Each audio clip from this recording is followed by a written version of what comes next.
How to create Steam accounts on mobile. Hey everyone, welcome back to the channel. In this video we're going to learn how we can create the Steam account on mobile, so make sure to watch the video till the end. In order to create Steam account on mobile, just go to steam.com and you will see this type of interface. Tap on the three lines option located at the top left, then you'll find a login button. Tap on that login button.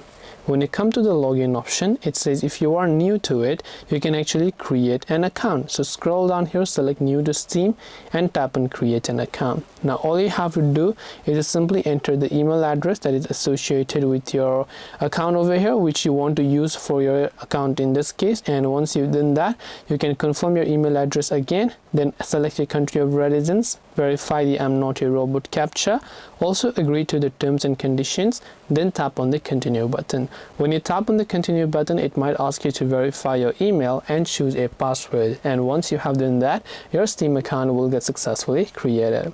This way you can create a Steam account on mobile. Hope this video helped you. If you have any questions, feel free to leave them down below.